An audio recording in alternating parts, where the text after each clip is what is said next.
सभी को प्रभु यीशु मसीह के नाम से और एक बार प्यार भरा सलाम और जय मसीह की। इन दिनों में हम जैसे हम बता रहे थे संरक्षण या प्रिजर्वेशन के बारे में कुछ बातों को देख रहा था। जब हम उद्धार के संबंध में प्रिजर्वेशन सीखते हैं, वो प्रथम रूप से हमारा उद्धार का प्रिजर्वेशन होता है। उद्धार या हमारा आत्मा का जो उद्धार होता है, हमको परमेश्वर ने नरक से बचाया, पाप के दंड से बचाया। क्या ऐसा कुछ हो सकता है जीवन में कि हम दोबारा नरक के योग्य बन जाए? तो असल में विषय वो है, लेकिन उससे पहले हमारा शारीरिक संरक्षण के ऊपर हम इन दिनों में मनन कर रहा है। पिछले दिनों के मनन के द्वारा उम्मीद है कि आपको समझ में आया कि हमारा शारीरिक संरक्षण जैसे हम सोच रहे थे इतना गंभीर तौर से परमेश्वर नहीं लेता। ये नहीं कि परमेश्वर उसको चिंता नहीं करते हैं, लेकिन परमेश्वर का चिंता उससे बढ़कर केवल हमारी आत्मा के नहीं, लेकिन खोए हुए आत्माओं के लिए है। हमारे शरीर के संरक्षण को हम काफी जोर देता है, और उसका वजह से परमेश्वर का दिया हुआ जो नजरिया है वो हम कभी कभी खो जाता है। और पिछली बार मैंने आपको एक कंडीशन दिया जिसमें प्रभु कहता है कि तुम दुष्ट आत्माओं को भगाएंगे, तुम बीमारों को छुएगा तो वो चंगा हो जाएगा, आप विष या कोई भी पॉइजनस चीज पिएंगे खाएंगे आप मरेंगे नहीं, सांपों को अपने हाथों से उठा पाएंगे, और आप किसी को भी प्रार्थना करेंगे वो चंगा हो जाएगा। तो इन वचनों के द्वारा हमें ऐसा लगेगा कि ये मरेगा नहीं, क्योंकि दुष्टात्मा इनको कुछ नहीं कर सकता, बीमारी इनको कुछ नहीं कर सकता, तो दूसरों को बीमारी भी ठीक करते हैं, और ये विष को पिएगा तो भी कुछ नहीं होगा। तो हमको ऐसा लगेगा कि ये मरेगा नहीं, लेकिन परमेश्वर वो नहीं बोल रहा है। परमेश्वर ये बोल रहा है, मैं तुम्हें इन वरदानों को इसलिए देता है ताकि तुम सारे जगत में जाकर सुसमाचार सुना सको। और हम इतिहास गवाह है, और प्रभु ने खुद अपने चेलों को बताया कि मेरे सेवकाई में तुम्हारा मृत्यु, तुम्हारा मौत का पूरा संभावना है, और तुम्हें लोग मारेंगे और तुम्हें कचहरियों में लेके जाएगा, राजाओं के सामने खड़ा करेगा। और प्रभु यीशु मसीह ये भी कहा कि जो प्याला मैं पीता हूं वो भी तुम एक दिन पिएंगे। मतलब तुम भी मेरे जैसे क्रूस पर मारा जाने का संभावना भी उधर बताते हैं। और सारे चेले, यूहन्ना को छोड़कर सारे चेलों का एक तरीके से शहीद हो गया। और यूहन्ना का इतिहास ऐसा बताते हैं कि यूहन्ना को कई बार मारने का कोशिश किया गया, लेकिन वो मरा नहीं, और लास्ट में उनको पतमोस के टापू में, आइलैंड में भेजा, जहां उसको प्रकाशित वाक्य पूरा दर्शन के द्वारा मिलता है। और उसके बाद उसको उस टापू से वापस एफएसी में लाते हैं, और एफएसी कलीसिया में वो जिया, और अपने पूरी उम्र जीने के बाद वो मरा। इस तरीके से इतिहास बताते हैं। तो मेरा कहने की मतलब यह है कि इन लोगों का शारीरिक संरक्षण एक उद्देश्य के लिए था, बिना उद्देश्य का नहीं है। अब देखो, हम जब बीमार होते हैं हम परमेश्वर से चंगाई मांगते हैं, लेकिन क्यों? प्रभु हमको थोड़ा और जीना है। और फिर क्या करेंगे आप? नहीं, मेरा बेटी का शादी देखना चाहता हूं या एक बार मेरा कर्ज मैं पूरा कर दूं, मेरा एक बार पेंशन मिल जाए। क्यों जी रहे हैं आप? क्यों आपको जीना है? क्यों आपको बीमारियों से बचाव चाहिए? आपको मृत्यु के पहले यह चिंता होना चाहिए, प्रभु मैंने आपका कितना सेवा की, मैंने आपका बहुत कम किया है, प्रभु मुझे और एक दिन दे दो। ऐसा ना हो कि मैं आपके पास आकर शर्मिंदा हो जाए। प्रभु मुझे मदद कर कि मैं थोड़ा और सेवा आपका कर पाऊं और फिर आपके पास आऊं। नहीं तो मुझे अभी ले लो। अगर मेरा यहाँ का जीवन सेवकाई के लिए नहीं है तो फिर अच्छा से ज्यादा बुरा ही होगा। आपको मालूम है, एक राजा जो मरने वाला था, वो जब पता चला वो मरने जा रहा है, तब वो बहुत गिड़गिड़ा कर रोया, और परमेश्वर ने बोला ठीक है, तुमको 15 साल और उल्टा मतलब ज्यादा देता हूं। तो 15 साल उसको एक्स्ट्रा दे दिया। उससे पाप ज्यादा हुआ या उससे भलाई ज्यादा हुआ, आपको क्या लगता है? और वो राजा का नाम क्या है? भलाई क्या है? किसके राजा है? भलाई हुआ या बुराई हुआ? भलाई। बुराई हुआ। अभी सीताराम बेदर और आकाश बेदर आपस में लड़ो। बुराई हुआ। बुराई हुआ तो दो लोग अभी एक इकट्ठा हो गए। बेदर, आपका साथ कोई नहीं है अब। तो मैं विनती करूंगा, आप जाकर हिजकिय्याह राजा का कहानी पढ़े। बाइबल के सबसे बेकार बेटा इस राजा के द्वारा पैदा हुआ, और बहुत बुराइयों का सामना को हुआ, और हिजकिय्याह राजा को यह पता भी चला कि उसके मृत्यु के बाद ऐसा होंगे, लेकिन बस इतना उसने कहा कि कम से कम मेरा समय पे नहीं होगा। ये एक तसल्ली की बात है। मतलब तुम ज्यादा जीकर क्या किया? हम अक्सर सोचते हैं कि पौलुस जब कहता है ना, मैं मरकर या कूच कर कर प्रभु के पास चलना ज्यादा उत्तम समझते हैं, और हम सोचते हैं अरे पौलुस का क्या सोच है, पौलुस का कितना उत्तम सोच है, पौलुस कितना बढ़िया प्रेरित है। लेकिन सच्चाई वो नहीं है। सच्चाई ये है, उसको सचमुच में मालूम था इस दुनिया में जीना और प्रभु के पास रहने का फर्क जो है। वो वचन भी जरा सा हम देखते हैं। फिलिपी पहला अध्याय उसके 22 से पढ़िएगा। पर यदि शरीर में जीवित रहना ही मेरे काम के लिए लाभदायक है, तो मैं नहीं जानता कि किसको चुनूं, क्योंकि मैं दोनों के बीच आधार में लटका हूँ। जी तो चाहता है कि कूच करके मसीह के पास जा रहूं, क्योंकि यह बहुत ही अच्छा है। परंतु शरीर में रहना मेरे तुम्हारे कारण और भी आवश्यक है, इसलिए कि मुझे इसका भरोसा है। अतः मैं जानता हूं कि मैं जीवित रहूंगा, वरन तुम सब के साथ रहूंगा, जिससे तुम विश्वास में दृढ़ होते जाओ और उसमें आनंदित रहो। और देखो, धन्यवाद ब्रदर, आगे भी पढ़ेगा तो अच्छा ही है, लेकिन हम यहाँ रुकेंगे। तो ये भाग में लिखा है, उसका 21 भी पढ़िए ब्रदर, 21। क्योंकि मेरे लिए जीवित रहना मसीह है और मर जाना लाभ है। हाँ, जीवित रहना मसीह है और मर जाना लाभ है। उसके बाद कहता है, but if I live on in this flesh, this will mean fruit from my labour, yet what I shall choose I cannot tell.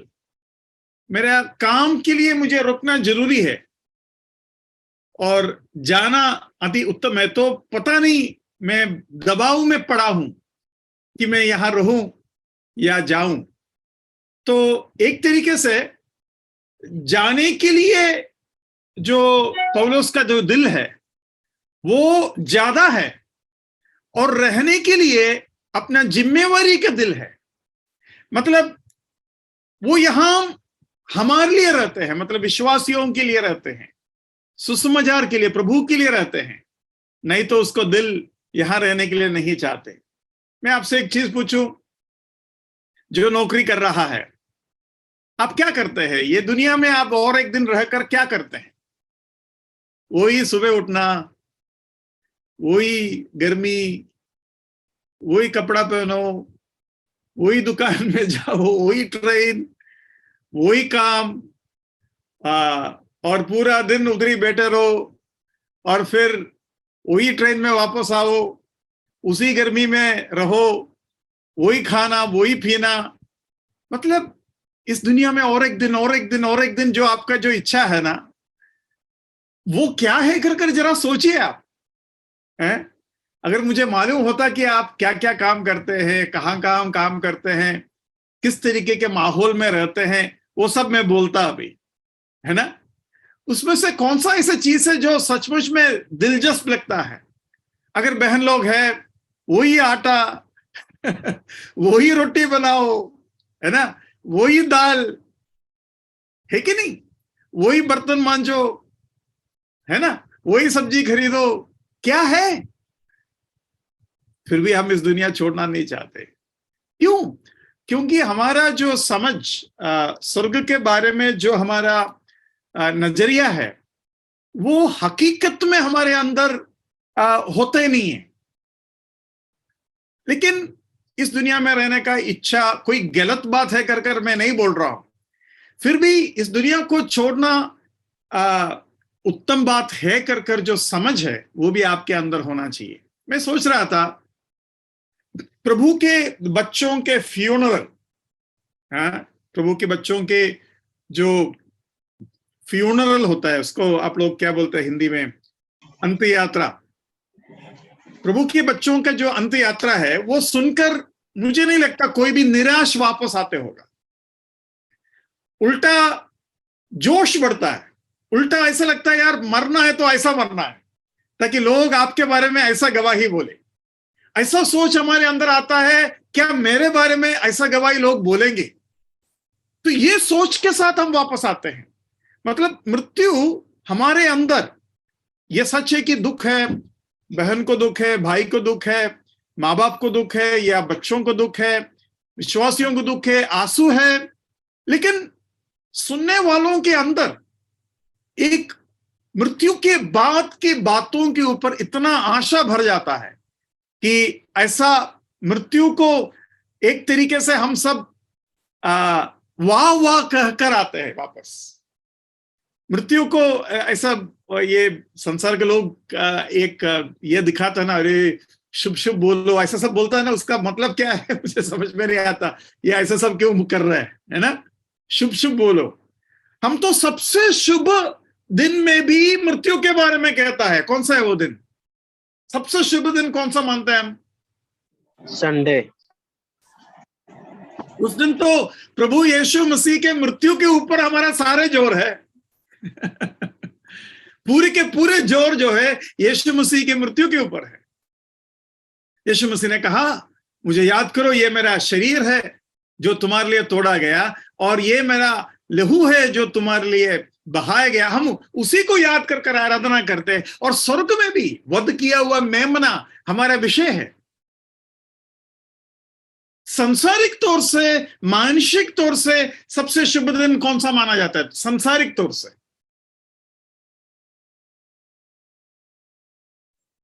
शादी। शादी। शादी में, हाँ जी, बर्थडे। हाँ, जब हमारे हम जन्म होता है बच्चे का। या आप जरा सोचिए, जन्म में जितना हम खुशी मनाते हैं, जितना हम धूमधाम करते हैं, और शादी में जितना हम खुशी मनाते हैं, कौन सा में ज्यादा धूमधाम, ज्यादा सेलिब्रेशन, ज्यादा खर्चा, ज्यादा खुशी होता है? है ना? बर्थडे थोड़ा लिमिटेड होता है?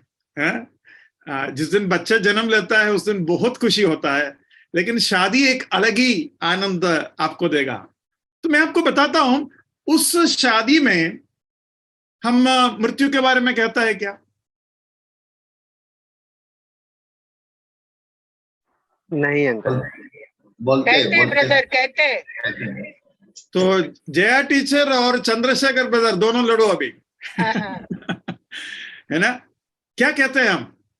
कि ये मृत्यु के तक हम एक साथ रहेंगे, मतलब टिल डेथ सेट अस अपार्ट।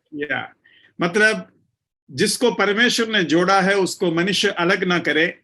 जब तक मृत्यु हमको अलग नहीं करेंगे तब तक ये जो संबंध है, ये जो बंधन है, ये जो जोड़ है, उसको कोई तोड़ ना दे। मतलब सबसे आनंद मिलने वाला वो दिन जहां हजारों लोग या 100 के हिसाब से लोग इकट्ठे होते हैं, उधर भी हम मृत्यु के बारे में याद करते हैं कि केवल मृत्यु हमें अलग करेगा, और मृत्यु जब हम उनको अलग करेगा तब हम अनंत काल के लिए प्रभु के साथ जुड़ जाएंगे। तो मृत्यु उधर भी हम याद करते हैं। मृत्यु हमारे लिए कोई शुभ या अशुभ ऐसा कोई सोच नहीं रहता, उल्टा वो हमें ये सोच देता है कि एक बहुत बड़ा दुनिया में मृत्यु हमें प्रवेश करवाता है।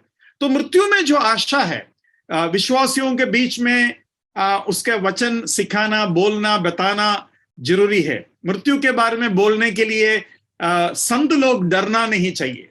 हमेशा मृत्यु के बारे में बोलना हमारे लिए एक बहुत बड़ा आशीष का दरवाजा है मृत्यु।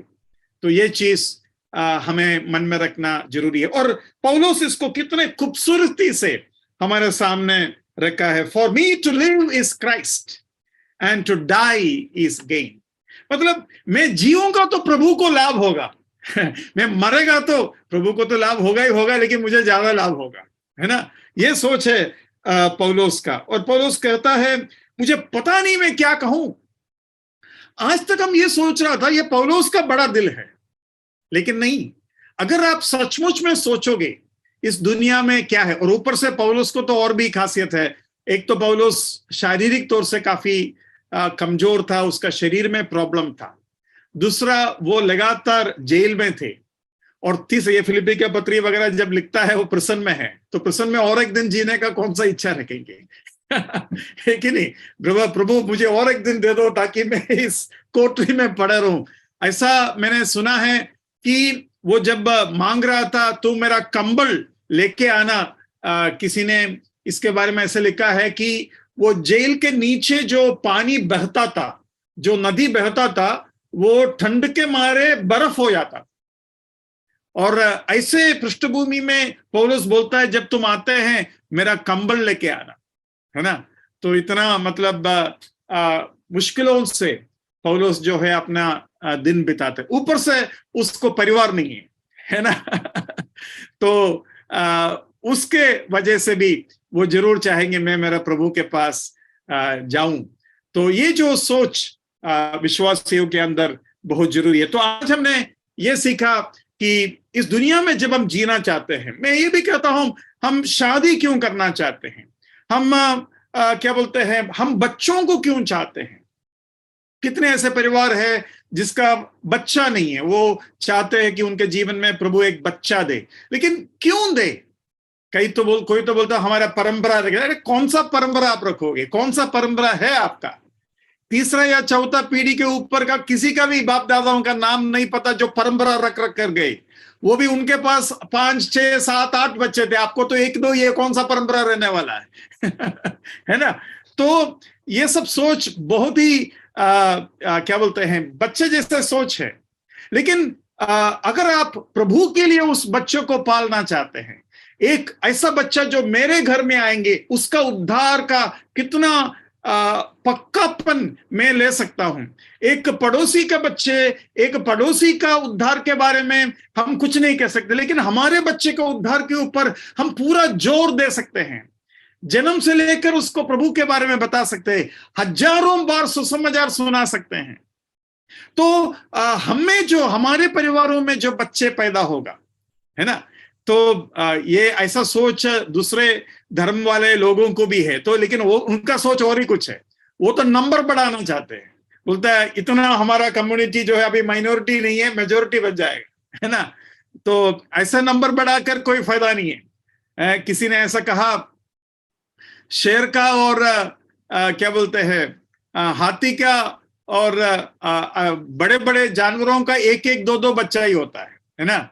लेकिन क्या बोलते हैं, सुअर का और चूहा वगैरह का तो बहुत से बच्चे होते हैं।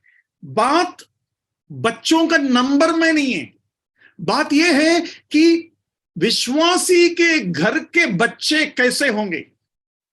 प्रभु को कितना आशा होगा हमारे घर में जब एक बच्चा पैदा होता है। लेकिन आज हमारा सोच इतना गिरा हुआ तरीके से है कि हम संसार का जैसे सोचते हैं, हम दो हमारे एक है, हम दो हम आजाद, मतलब कोई बच्चे का जरूरत ही नहीं है, या हम दो हमारा दो। ये सोच का एक बदलाव हमारे जीवन में चाहिए। आप सोचेंगे ब्रदर इस जमाने में ऐसा थोड़ी होता है ब्रदर, कितना खर्चा होता है, कितना मुश्किल होता है बच्चों को पालना। मैं कहता हूं हम सभी का माँ बाप हमसे ज्यादा गरीब थे, लेकिन उन सभी का ज्यादा बच्चे थे। वो एक बात हुई। दूसरी बात, आपको ये चीज आपने ध्यान दिया होगा, जितना ज्यादा अमीर होते हैं उतना कम बच्चे होते हैं। फिर भी गरीबों को 2-3 बच्चे होंगे, लेकिन जो बड़े बड़े बहुत अमीर होता है ना, उनको मुश्किल से एक बच्चा होता है। तो ये सब सोच जो है संसार हमारे दिमाग के अंदर डालने वाला सोच है। इस सोच के बारे में मैं आपको एक खास चीज दिखाना चाहूंगा। आप कृपया उसको उठाइए। रूथ का पुस्तक, पता नहीं मैंने इसको पहले भी बोला है कि नहीं, लेकिन मैं सोच रहा हूं कि पारिवारिक जीवन के संबंध में हमारा जो सोच है इसमें थोड़ा सा फर्क आएगा तो अच्छा है। रूथ 4:11 पढ़िए। लिखा है, तब फाटक के पास जितने लोग थे उन्होंने और वृद्ध लोगों ने कहा, हम साक्षी हैं, यह जो स्त्री तेरे घर में आती है उसको यहोवा इस्राएल के घराने की 2 उपजाने वाली राहेल और लिया के समान करे, और तू एप्रता में वीरता करे और बेतलहम में तेरा बड़ा नाम हो। ब्रदर उसको और एक बार पढ़ेंगे प्लीज। जी। तब फाटक के पास जितने लोग थे उन्होंने और वृद्ध लोगों ने कहा, हम साक्षी हैं, यह जो स्त्री तेरे घर में आती है उसको यहोवा इस्राएल के घराने की 2 उपजाने वाली राहेल और लिया के समान करे, और तू एप्रता में वीरता करे और बेतलहम में तेरा बड़ा नाम हो। वो जो मैंने दोबारा पढ़ने के लिए इसलिए कहा, वो जो भाग में जिस तरीके का अर्थ आना चाहिए वो मुझे समझ में नहीं आ रहा है। उधर ये अर्थ आना चाहिए कि राहेल और लेया ने इस्राएल के घराने को बनाया, बिल्ट किया, ऐसा मीनिंग आना चाहिए। जरा मराठी में जरा सुनाइए। रूथ 4:11। तेव्हा वेशीतील सगळे लोक वडील जण म्हणाले, आम्ही साक्षी आहोत, ही जी स्त्री तुझ्या गृही येत आहे तिचे परमेश्वर इस्रायल घराण्याची स्थापना करणाऱ्या राहेल व लेया यांच्यासारखे करो। एफ्राता येथे तू मोठा कर्ता पुरुष हो, बेथलेमात तुझी प्रख्याती हो। हाँ, इस्रायल घराण्याची स्थापना करणाऱ्या राहेल व लेया यांच्यासारखी होवे।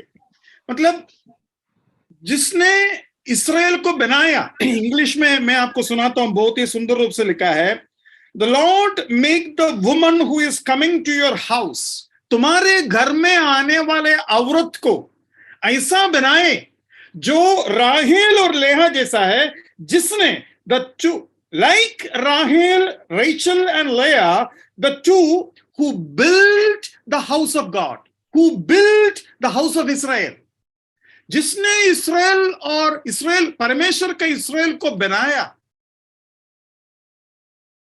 मतलब रूत को ऐसा बना दे जैसे कि राहेल और लेया हो, जिसने इस्राएल को बनाया, इस्राएल के घराने को बनाया। मतलब राहेल और लेया परमेश्वर के लिए इस्राएल जात को बना रहा था, और परमेश्वर का जनता बना इस्राएल, परमेश्वर का जनता। हर माँ बाप अपने बच्चे को जब कलीसिया में लाते हैं, हर माँ बाप अपने बच्चे को पालते हैं, ये मनसा लेकर उन बच्चों को पैदा करना और पालना कितना जरूरी है। और ये मनसा संसार में किसी को नहीं है। मतलब जो विश्वासी का मनसा है वो ज्यादा से ज्यादा ये सोचेगा, एक अपना परंपरा, दूसरा सोचेगा मेरा जायदाद, मेरा अवकाशी, क्या बोलते हैं उसको, मेरा धन दौलत किसको मिलेगा, और तीसरा ये सोचेगा कि हमारा धर्म, हमारा जात का नंबर बढ़ जाए। लेकिन हम में से कौन ऐसा सोचता है, मैं प्रभु के लिए। देखो, अन्ना ने ऐसा सोचा और शमूएल को प्रभु में वो लाया, और विश्वास में मूसा को पैदा किया कर इब्रानी के पत्र में पढ़ते हैं, विश्वास में मूसा को पैदा किया। तो ये जो सोच है आपके अंदर होना बहुत जरूरी है। रबेका के संबंध में भी मैं एक चीज सुनाना चाहता हूं। आप जरा देखिए 24वां उत्पत्ति 24वां अध्याय, उसका 60 पढ़िए। और उन्होंने रिबका को आशीर्वाद दे के कहा, हे हमारी बहन, तू हजारों लाखों की आदि माता हो, और तेरा वंश अपने बैरियों के नगरों का अधिकारी हो। आपका हिंदी में एक नया शब्द मैंने ध्यान दिया, आती माता, है ना, ऐसे लिखा है ना, आती माता, उसका मतलब क्या है? आदि माता, पहली माता। हाँ, पहली माता, बहुत अच्छा शब्द है। उत्पत्ति से। हाँ, नहीं, उत्पत्ति की बात नहीं है, क्योंकि उसके पहले भी काफी माताएं आए हैं, लेकिन बात यह है कि रिबेका के द्वारा याकूब पैदा हुआ और याकूब के द्वारा इसराइल पैदा हुआ। तो इसराइल के जो हजारों जो बच्चे हैं वो सब जो है एक तरीके से राहेल और रिबेका के बच्चे हैं। तो रिबेका उन सारे लोगों का आती माता जैसा माना जाता है। एक अच्छा शब्द है वो इंग्लिश में नहीं है, इसलिए मैंने उसके ऊपर ध्यान दिया। लेकिन मैं आपको बताना चाहता हूं, उधर भी ये चिंता है कि हमें बच्चे क्यों होना है, हाँ, क्यों ये बच्चे हैं, प्रभु के लिए है। तो मैं सारे भाई बहनों को ये चीज बताना चाहता हूं, जिनको बच्चे हैं, जिनको बच्चे नहीं है, जो शादी करने वाला है, जो नया नया शादी किया है, विश्वास के साथ बच्चों को जन्म दे, है ना। और इसलिए बाइबल में यह भी लिखा है, इश्माएल शारीरिक तौर से जन्म लिया, जबकि इसहाक आत्मिक तौर से जन्म लिया, क्योंकि इसहाक के जन्म में सारा और अब्राहम के अंदर एक आत्मिक उद्देश्य था, एक आत्मिक वादा के ऊपर वो आगे बढ़ रहे थे। तो यहां भी वो खूबी हम देख सकते हैं। हम में से कई लोगों को इसका मौका चला गया होगा, लेकिन अगर आप दादा बनने वाला है या दादी या नाना या नानी बनने वाले हैं, आपके अंदर भी ये विचार आ सकते हैं, क्योंकि रूत को जो बच्चा हुआ उसके बारे में आगे जाकर आप पढ़ सकते हैं कि नवोमी ने उनको पाला पोसा, है ना। अब्राहम के बारे में भी लिखा है, वो अपना पीढ़ी को प्रभु के भय में लाएगा। तो अब्राहम केवल इसहाक को नहीं, लेकिन इसहाक के बच्चों के ऊपर भी अपना असर, अपना इन्फ्लुएंस लाया। मैं सारे बुजुर्ग लोगों को बताना चाहता हूं, आपको क्या लगता है, ये दुनिया में आपको दादा के रूप में, दादी या नाना नानी के रूप में क्यों रखा है? देखो, माता पिता अक्सर काफी क्या बोलते हैं, बिजी रहता है। घर के पूरे जिम्मेवारी बहू को रहता है और घर के जिम्मेवारी पति को रहता है। लेकिन जो बुजुर्ग हो चुका है, रिटायर हो चुका है, वो अपने खास कर पोता पोतियों के लिए एकदम कमिटेड रहे, उनके आत्मिक बढ़ोतरी के लिए। मैं बहुत ही नम्रतापूर्वक आपको बताना चाहता हूं, मेरा जीवन में मेरा नानी जो है बहुत असर लाया, बहुत असर लाया, बहुत जिंदगी मेरा हृदय को छुआ। जो है मेरा जो ग्रैंड मदर है, मुझे अभी भी याद है, मैं उनके गोद में ऐसे लेटेंगे, बड़े होने के बाद भी लेटेंगे और वो मुझे कहानियां, बाइबल के कहानियां बताएंगे और उन कहानियों के अंदर के अंदरूनी बातों को बताएंगे। और जब मैं थोड़ा बड़ा हो गया, तब वो बड़े बड़े पुस्तकों को उठाकर मुझे पढ़ कर सुनाएंगे और मैं भी उनको बोलता था, दादी थोड़ा पढ़ कर सुनाओ। तो घंटों पढ़ेंगे, मैं सो जाएंगे नींद को मारे, लेकिन उसके बाद ही वो रुकेगा। और वो जो है वचन में काफी गहरे समझ रखने वाले एक औरत थी, तो उनके समझ उनके ऊपर देता था। और बहनों के बीच में भी वो कभी कभी वचन सुनाते हैं, तो मैं जब छोटे बच्चे होते थे तब मैं उनके साथ जाता था। मेरा कहने के मतलब, मेरा जीवन को काफी हद तक जो है वो असर किया। और दादी माँ के जीवन में भी मेरा जीवन, और मैं जब वचन सुनाने लगा वो भी असर किया। ये भी बहुत एक सुंदर बात है। उनका जीवन में बहुत से फर्क मेरे वजह से भी होने के लिए प्रभु ने मदद की। और लास्ट में मेरा ग्रैंड मदर ये कहते हुए मैंने दादी माँ को कहा कि माँ, अभी आपको देखो 80 के ऊपर आपका उम्र हो गया, अभी ये संसार की तरफ जो आपका जो पकड़ है ना, वो छोड़ना जरूरी है। अभी भी आप संसार के चीजों को काफी पकड़े रखते हैं। तो मेरा दादी माँ मुझे बोला, बेटा मैं क्या करूं, ये संसार की चीजें अभी भी मुझे खींचता है पैसा हो और ये सब चीजें मेरे लिए प्रार्थना करो। और उनके उम्र 89 में वो प्रभु के पास चले गए, लेकिन उससे पहले इन बातों में एक फर्क हमको दिखने में भी प्रभु ने मदद किया। मेरा कहने की मतलब ये है, बहुत इंसाइट मेरे दादी माँ के अंदर थे और वो मुझे मिलने के लिए प्रभु ने मदद किया। मैंने आपको बताया कि नहीं पता नहीं, मेरी माँ ने भी एक कुछ काम की। वो उस समय नामधारी मसीह थी, लेकिन ज्यादा बाइबल नहीं जानती थी। लेकिन कभी कहा है मैंने आपको इसका पहले? शायद कहा होगा, नहीं? ठीक है। इस क्लास का एक फायदा है, आधा चीज आप लोगों को याद ही नहीं रहते। तो हो सकता है कुछ लोग याद करते होंगे। मेरे माँ ने प्रभु से कहा कि ये बच्चे जो मेरे कोख में हैं, वो जन्म लेने से पहले पूरा बाइबल में एक बार पढ़ूंगी।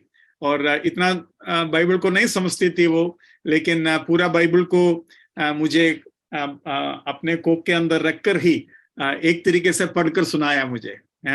तो ये एक उत्तम चीज मेरा जीवन में हुआ है। तो मैं आपको बताना चाहता हूं, अगर पति पत्नी, माँ बाप, बच्चे हो या ना हो, एक हो या 5 हो या 6 हो या जितना भी हो, और दादा दादी और नाना नानी, ये सब प्रभु के लिए जिए, तब जीवन में मकसद है। मैं ऐसे लोगों को अभी भी जानता हूं जो इस मकसद के साथ अपने पोता पोतियों के करीब रहता है। उनको फोन करते हैं, उनको बुलाते हैं, उनसे पूछते हैं कहाँ गया, क्या किया, कैसा किया, तुम क्या सोचते हो, तुम अगर नौकरी मिलता है प्रभु के दासों को दिया क्या किया तुम्हारा पहला तनख्वाह से, वो सब पूछते हैं। क्या तुम प्रभु के लिए अपने अंश अलग करके रखता है क्या, ये सारी चीजें पूछते हैं। तो इस तरीके से अपने जिम्मेवारियों को पूरा करता है। तो मैं क्यों जीऊं? मेरा प्रोटेक्शन जो शारीरिक रूप से मैं जो चाहता हूं, उसके पीछे एक आत्मिक उद्देश्य, प्रभु का राज्य का कार्य मन में रखते हुए मैं ये सब प्रभु से मांग रहा है, या केवल मेरे लिए मांग रहा है? अगर केवल मेरे लिए मांग रहा है, उसका फायदा जरा आप सोचिए। और एक दिन इस गर्मी में, और एक दिन इस भीड़ भाड़ में, और एक दिन यही रोटी और यही पैसा और यही धक्का धुक्की और यही दुनिया, क्या है इसमें? आपका दुनिया में रंग तभी आएगा जब आप प्रभु के लिए जिएंगे। मैंने आपको बताया कि नहीं, मेरा जीवन में मैं एक ऐसा मौका मेरे जीवन में आया जब मैं नेवी में नया प्रवेश हुआ और प्रभु के लोगों के साथ मेरा संगति नहीं था और अपने कलीसिया से संबंध नहीं थे, और बस प्रभु को थोड़ा बहुत जानता था। ऐसे हालत में मैं जीना नहीं चाहते थे, क्योंकि मुझे ये सोच था कि मैं क्यों जीऊं, मुझे समझ में नहीं आ रहा था। प्रभु का सेवा उन दिनों में मेरा मन में नहीं है। ये मेरी 18-19 के उम्र के समय के बारे में मैं बोल रहा हूं। तब प्रभु ने मुझे बताया तुम्हें मेरे लिए जीना है। सच कहूं, अगर प्रभु के लिए नहीं होता, इस जीवन में जीने का एक सही कारण बताइए, एक सही कारण बताइए। दर्द और बीमारी और बुखार और टेंशन और मेहनत और पसीना और थकान और स्ट्रेस और स्ट्रेन लेकर ये जीवन क्यों जीना है? लेकिन जब प्रभु के लिए है तो हर दुख कितना सुख हो जाता है। मैं जब नेवी में था, आप में से कोई डूलोस सुना है क्या? डूलोस बोलकर एक शिप के बारे में सुना है? एक भाई हाथ उठा रहा है। हाँ, ओएम का ओएम ऑपरेशन मोबिलाइजेशन बोलकर एक ऑर्गेनाइजेशन है। उनका क्या बोलते हैं, उनका एक शिप है, उनका एक नहीं, एक से ज्यादा शिप है। एक लोगों से एक शिप का नाम डूलोस है। तो डूलोस जब कोच्चि में आया, ये कुछ 93-94 की बात है, तब मैंने सुना कि ऐसा शिप आया है।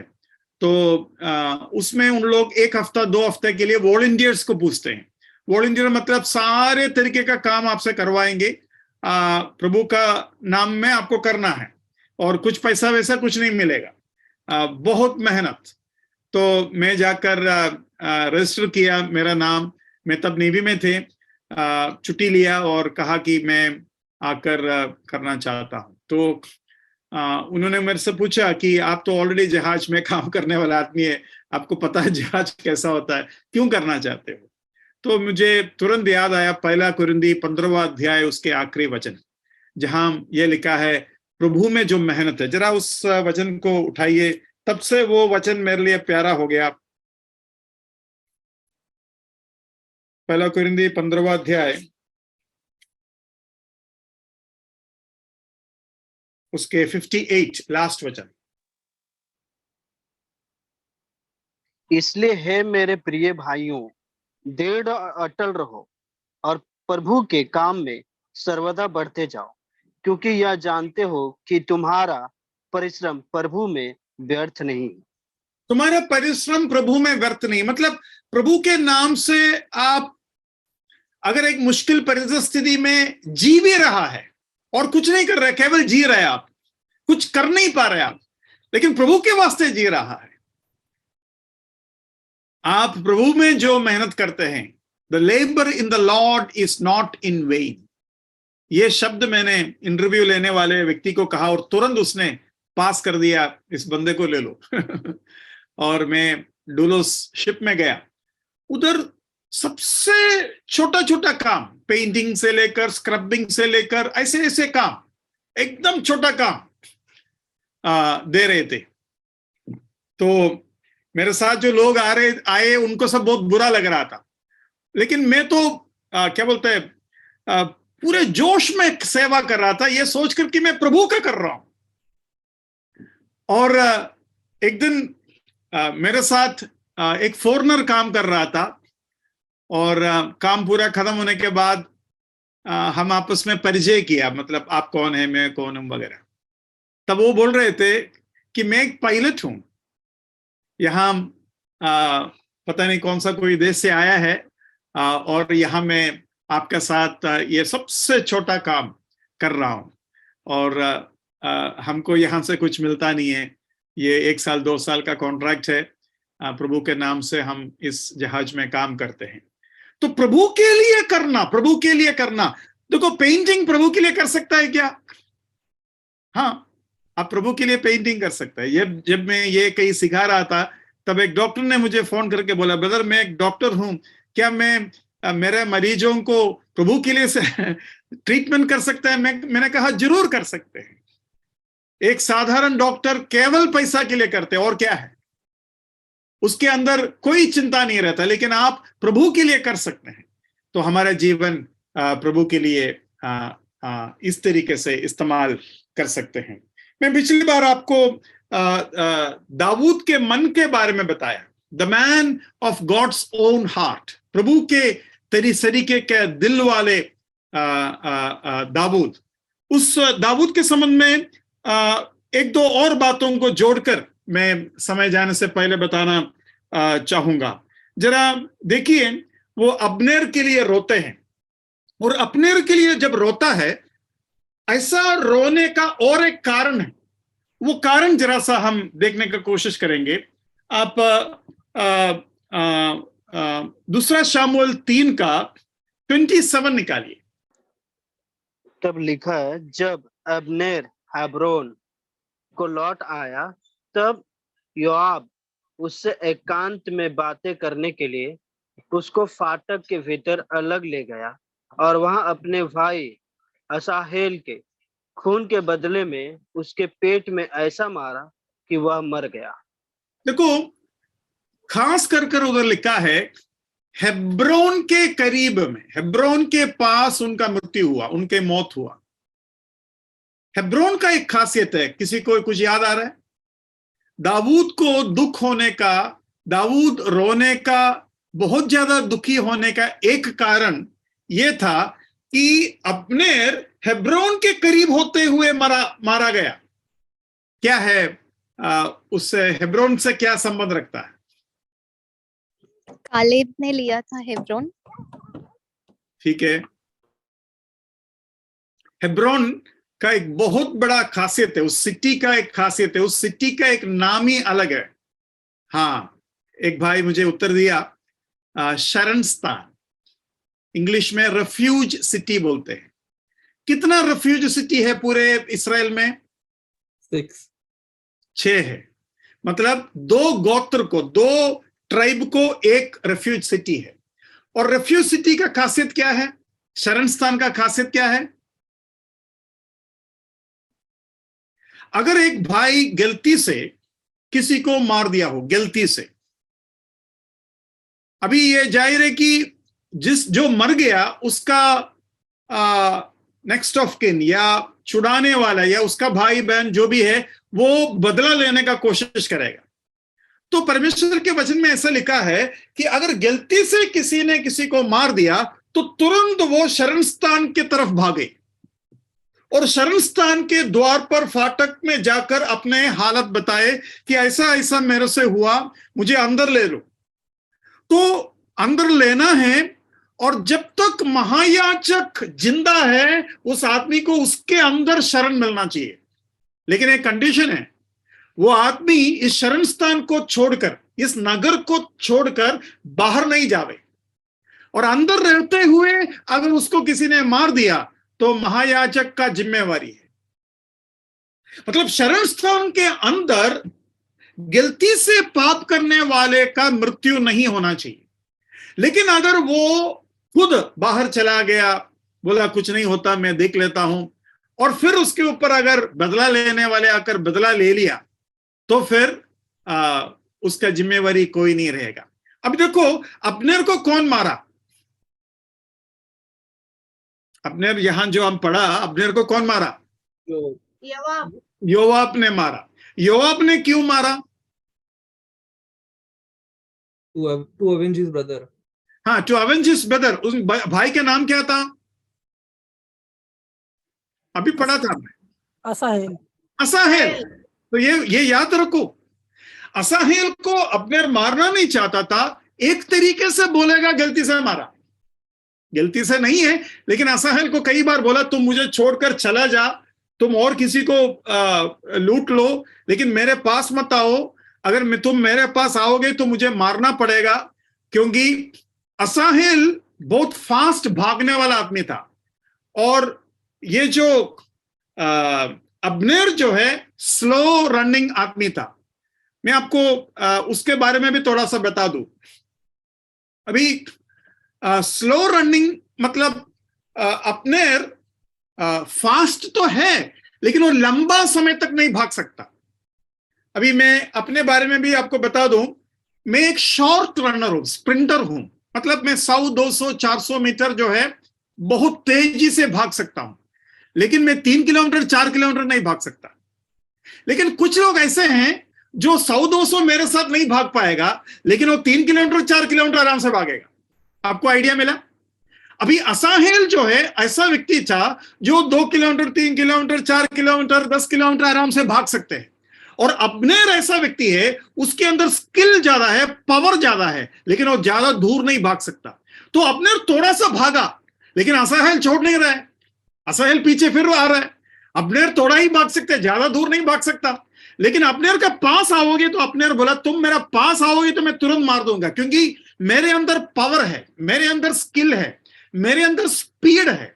स्पीड और पावर जिसका है वो स्प्रिंटर्स होता है। स्प्रिंटर्स, जंपर्स और थ्रोवर्स, ये तीनों स्प्रिंट वाले लोग जो है वो एक स्पेशल मसल वाले होते हैं। उनका मसल का कलर व्हाइट मसल होता है, अंदर का मसल का कलर बोल रहा हूं मैं।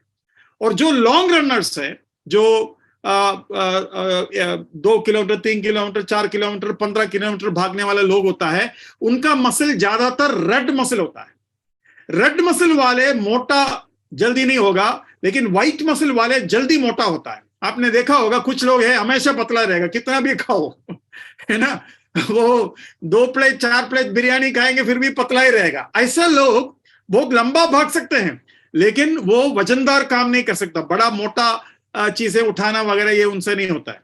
तो अब्नेर एक ऐसा व्यक्ति था, और असाहेल पास में गया। असाहेल को ये समझ नहीं था कि अब्नेर मुझे मार सकते हैं, और असाहेल छोड़ा नहीं, तो असाहेल अब्नेर को एकदम पीछे लग गया, तो अब्नेर पीछे मुड़ गया मतलब अभी अब्नेर और भाग नहीं सकता, उसका 300 400 500 मीटर हो गया, वो तुरंत पीछे मुड़ गया और असाहेल पास में आया, फटक से उसको मार दिया। और असाहेल की मृत्यु के बदला योआब अभी ले रहा है। तो दाऊद जब रोता है, दाऊद का दर्द यह है, अब्नेर तुमको कोई रोका नहीं था, तुमको कोई बांधा नहीं था, तुम आराम से हेब्रोन के अंदर भागकर बच सकता था। मेरा कहने के मतलब यह है, जब एक अविश्वासी मरता है तो प्रभु क्या कहता मालूम है? अरे तुम बच सकते थे, तुम्हारा करीब था मैं, तुम बस जीभ से एक बार बोलते हो। वो वचन जरा उठाइए, अभी इस पृष्ठभूमि में आपको ज्यादा समझ में आएगा। रोमी का पत्री उसके 10वां अध्याय उसके 8वां पद बढ़िए।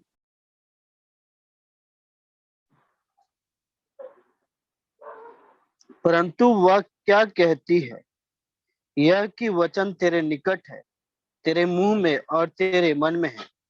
यह वही विश्वास का वचन है जो हम प्रचार करते हैं। मतलब तेरे मुंह में, तेरे हृदय में है, बस एक बार हाँ कर दे, एक बार हाँ कर दे और तुम बच जाएगा। और उसके बाद सबसे जाना माना वचन हमारे सामने आता है, अगर तुम अपने मुंह से अंगीकार करोगे और हृदय से विश्वास करोगे तो निश्चय उद्धार पाएगा। 10 का 9। तो इतना करीब लाके दिया। अब्नेर तुम हेब्रोन में थे, और इसलिए दाऊद का जो रोना है वो बहुत ही दर्द भरा हुआ रोना होता है ना, जब बचाने का पूरा मौका था और बचाया नहीं। जैसे कि दवाई पॉकेट में थे लेकिन मुंह में डाला नहीं, कितना फील होता है ना? वो फीलिंग यहां हमको दिखाई देता है। दाऊद का वो रोना 2 शामुएल 3 अध्याय उसका 31 से हम सुन सकते हैं। उसको और एक बार पढ़िए, 2 शामुएल 3 का 31 से। तब दाऊद ने योआब और अपने सब संगी लोगों से कहा, अपने वस्त्र फाड़ो और कमर में टाट बांधकर अब्नेर के आगे आगे चलो। और दाऊद राजा स्वयं अर्थी के पीछे पीछे चला। अब्नेर को हेब्रोन में मिट्टी दी गई और राजा अब्नेर की कब्र के पास फूट फूट कर रोया और सब लोग भी रोए। तब दाऊद ने अब्नेर के विषय में यह विलाप गीत बनाया। पढ़ूं? क्या उचित था, क्या उचित था कि अब्नेर मूढ़ के समान मरे? न तो तेरे हाथ बांधे गए और न तेरे पांव में बेड़ियां डाली गईं। जैसे कोई कुटिल मनुष्यों से मारा जाए वैसे ही तू मारा गया। तब सब लोग उसके विषय फिर रो पड़े। हाँ, तो वो उधर का जो रियल वो दर्द का पृष्ठभूमि ये है कि हेब्रोन में उसको मिट्टी दी, हेब्रोन के पास आकर उसका मृत्यु हुआ।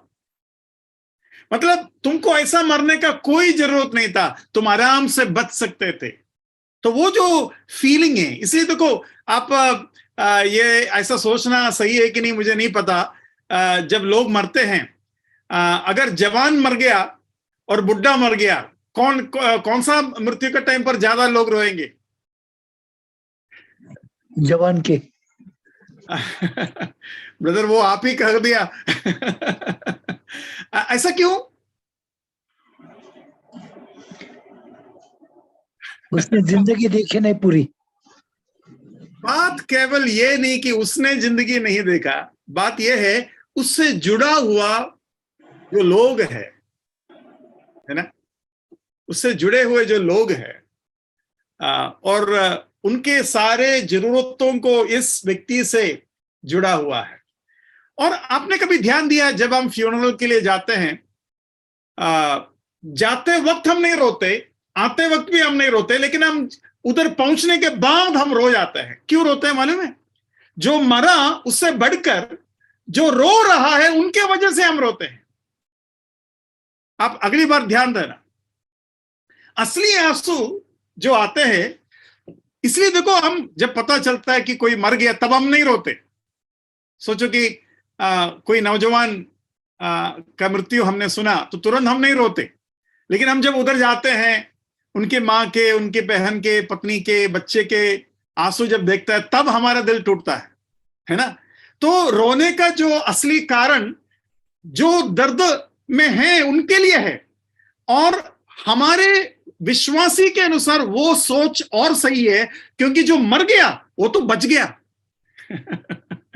जो मर गया वो बच गया। बोलते ना, जो डर गया वो मर गया, ये उल्टा है, जो मर गया वो बच गया, क्योंकि वो तो प्रभु के पास चला गया।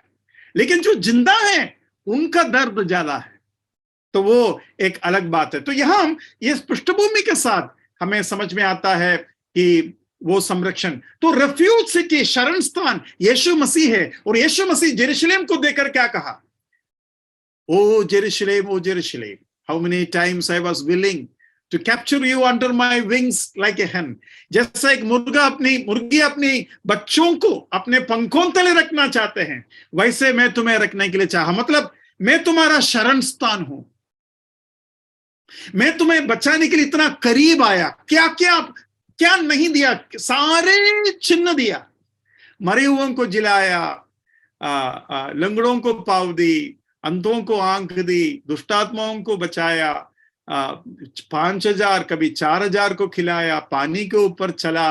मतलब ऐसा कौन सा चीज है जो मैंने चिन्ह के रूप में नहीं दिया ताकि इस शरण स्थान के अंदर तुम घुस जाए? इतना मौका के बाद अगर कोई नरक में जाता है तो दुख होगा कि नहीं? और कहता है ओ जेरूशलेम। बात यह है कि पूरे जेरूशलेम नगर ही नाश हो गया। मतलब केवल जेरूशलेम में रहने वाले लोग नहीं, जेरूशलेम नगर ही नाश हो गया। AD 70 में मैंने आपको बताया था, तीतुस आकर किस तरीके से हजारों लाखों लोगों को मार दिया और लाखों लोगों को गुलाम बनाकर लेके गए, और लाखों लोग भूखे मरे, और उसके वजह से लोग मनुष्य के मांस, बच्चों के मांस को मां बाप खाए। ओ जेरूशलेम, जब यीशु मसीह रो रहा था यरूशलेम को देखकर, यीशु मसीह के मन में यह सब कुछ था। और तुम्हारे मुंह में, तेरा हृदय के अंदर मैंने बातों को दी। दुनिया में कितने लोग नाश होते हैं, लेकिन जेरूशलेम में एक भी व्यक्ति नाश होना चाहिए था कि नहीं? दुनिया में कितने लोग नाश होते हैं, वो तो सच्चाई से कितना दूर है। लेकिन तुम तो इतना करीब, स्वयं परमेश्वर मनुष्य बनकर तुम्हारे बीच में आया, स्वयं परमेश्वर तुम्हारे बीच में आया। आज यीशु मसीह के वो सुसमाचार 2000 साल बाद हम सुनते हैं, कितना दूर है हम उस इतिहास से। लेकिन उन दिनों में जीने वाले लोगों के बारे में परमेश्वर का दर्द बहुत ज्यादा है। ओ जेरूशलेम। आज के सत्र खत्म करने से पहले, आज मुझे सुनने वाले में से कोई भी इस वचन का इतना करीब होने के बाद ऐसा ना हो कि आप नरक में चला जाए। कितना दर्द होगा, कितना दुख होगा। प्रभु यीशु मसीह को अपने पाप का बदले क्रूस पर मरकर जो तीसरा दिन जी उठा, उस यीशु मसीह को अपने पाप मानकर प्रभु के रूप में हृदय में स्वीकार कीजिए। बहुत आनंद का कारण आप बनेंगे। नहीं तो इतना सच्चाइयों को इतना करीब जानकर, आपके हृदय के अंदर, आपके मुंह के पास इन वचनों को पहुंचाने के बाद अगर आप मरा, तो दाऊद अब्नेर के लिए जितना रोया उससे कहीं ज्यादा आपके लिए रोना पड़ेगा। प्रभु आपको सहायता करे। प्रभु के नाम के में।